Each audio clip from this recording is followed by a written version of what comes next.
thank you for giving me this opportunity of sharing with you something of our approach to TB eradication in Wales.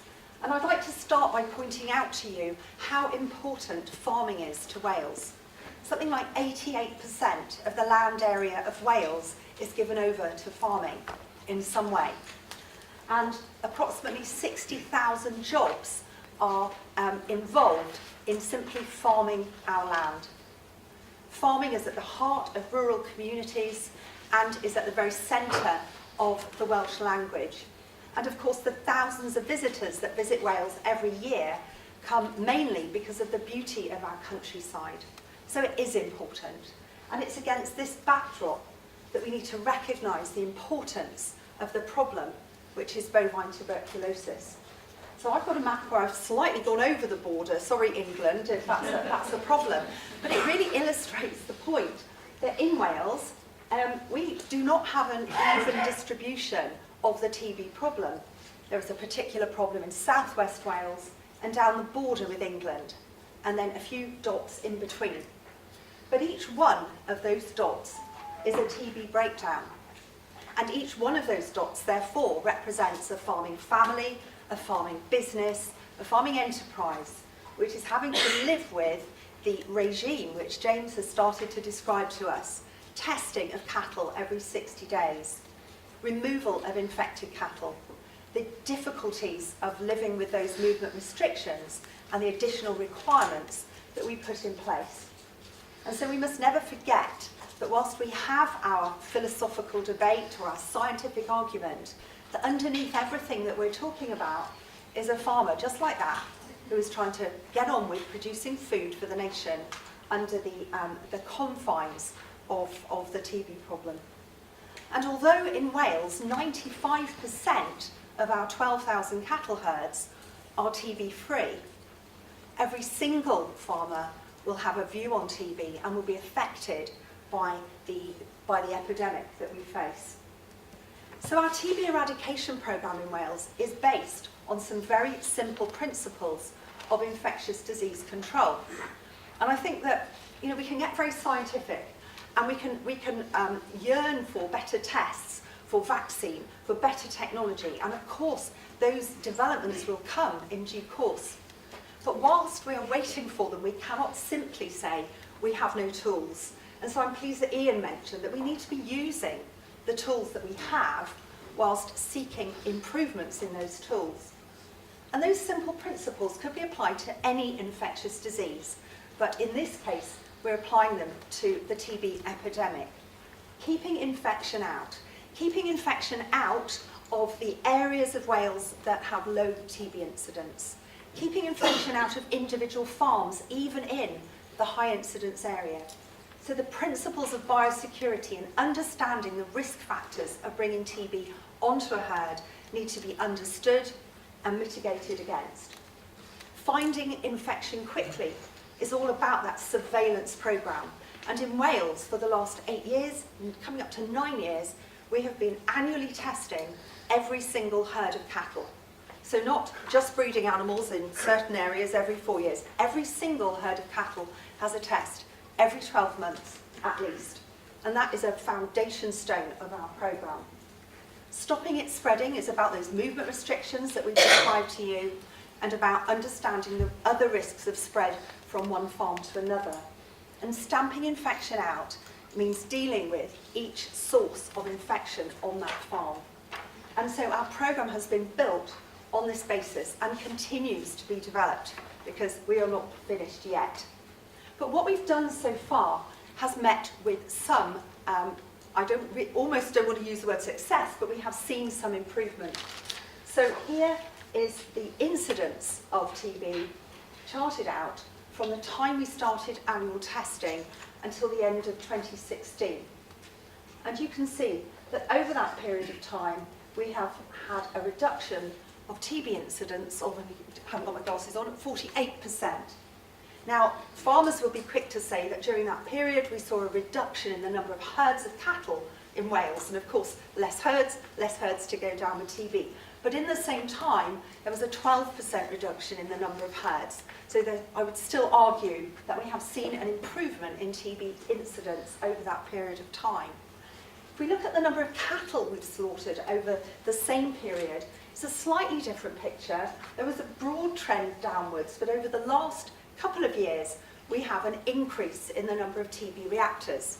So if you put that against a reduction in the number of TB breakdowns, it's clear to see that we are taking more animals each time we have a TB breakdown.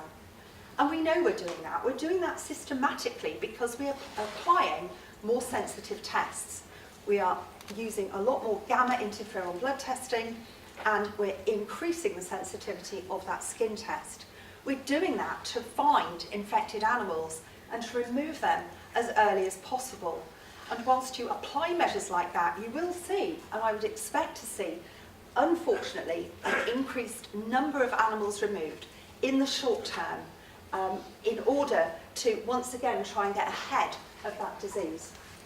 But it's a distressing picture, and I understand that we're nowhere near the end game.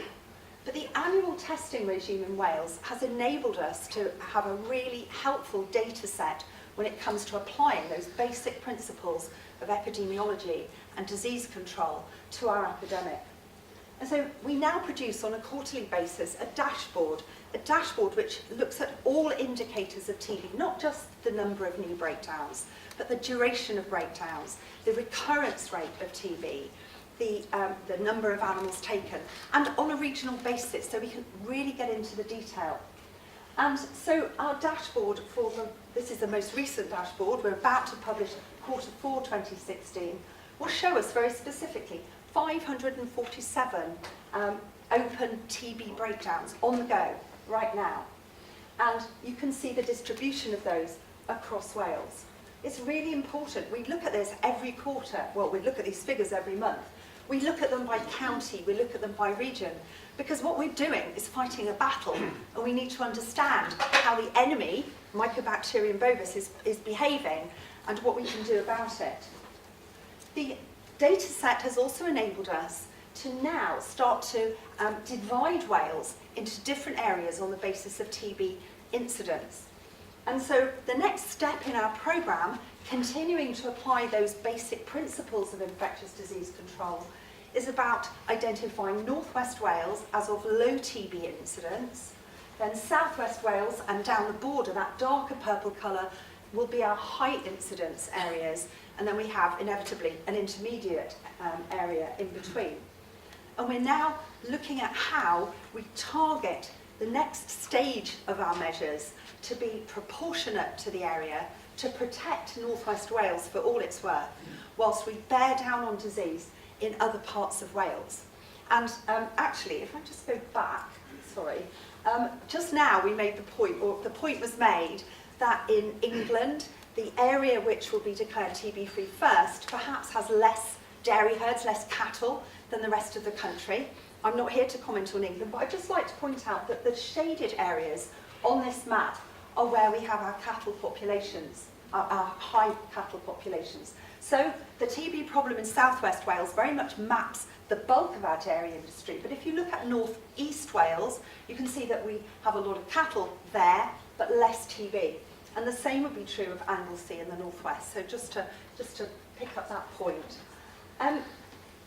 However, amongst our 547 TB breakdowns, and we at the moment seem to have between 500 and 600 TB breakdowns on the go at any one time, there are approximately 10% of those breakdowns which are what we call persistent, long-term, that have been in place for at least 18 months, and many of them have been on the go for years. We have farms that have had TB for over 10 years. Farms which have been subjected to 60-day testing for 10 years, have lost thousands of cattle, cost thousands, millions of pounds, not just to the taxpayer, but to the farmer as well. And those breakdowns are really causing us all a lot of difficulty, a lot of angst, a lot of heartache. There's a map to show you where those breakdowns are, and a lot of them are in South West Wales, and some of them inevitably are down the border. For those with sharp eyes, you will see that the blue dots are dairy herds with long-term breakdowns. But we also have some red dots, beef herds with long-term breakdowns. And so it's true that you can try and characterise these breakdowns, but actually they each need to be treated as an individual problem, and we need to apply whatever is necessary on that individual farm to deal with the problem. They're costing a lot of resource, a lot of money, and if we could clear up even one of these breakdowns, it would make a big difference to refocusing our resources into the protection of the herds that are free of TB. And that's why the next step in our programme is to start developing, and we're doing this right now, developing gives you a feel for where we have infection and where we do not. And you can see that, well, you can see this for yourself, but for example, Anglesey, just a few badgers picked up, all clear. If you look, interestingly, at South West Wales, if you look at the counties of Pembrokeshire, 140 badgers, just over 4% of them infected. If you look at Carmarthenshire, 83 badgers, 8.43% of them infected. It's quite a low figure, actually. We were surprised when we saw those figures. If you compare it, though, to the border counties of Powys, you will see a higher level of TB in those badgers that we picked up, although I totally appreciate that the numbers don't give you the whole picture. But we now need to really understand where badgers are contributing to these long-term breakdowns and where they have absolutely nothing to do with it. And so part of our plans will be to, first of all, assess the badger situation on each of those farms. Are there badgers associated with the farm? If there are, have we picked up any dead badgers in that area? What do we know about them? We then propose to cage trap those badgers and test them. And where we have evidence of infected badgers, our approach for these 60 or so farms, and it's probably less than that we'll need to do this, our approach will be to humanely cull on that individual farm. We're not proposing a repeat of the reactive component of the randomised badger culling trial, and I know there are many details of what we're trying to do next which require further discussion, and I'm actually very grateful to people in this room. I can see people in this room who are helping us with the detail. We need that because no one person has all the answers. But this is an approach we believe is proportionate to the scale of the problem in Wales with these breakdowns which have been going on for years. But I know that as soon as I showed that slide and as soon as I started talking, a lot of people started writing, and immediately there's the risk of polarisation within this debate. But this is not the time for us to retreat to our respective corners and start to argue. This is the moment to come together and have constructive debate. This is the time to really pool our collective knowledge and understanding, our evidence base and our experiences, so that together we can develop the right approach to get rid of the enemy, which I'll remind you is not a badger, it's not a cow, it's not anyone in this room. The enemy is Mycobacterium bovis. Now, I've come here today not just to speak, you'll be glad to hear, but I've really come here to listen. And I'm so pleased that in our introduction, Brian, you made exactly the same point. No one person here has all the answers, but between us, I believe we have the ingredients necessary to move to our desired objective, which is a TB-free United Kingdom. Thank you for your attention.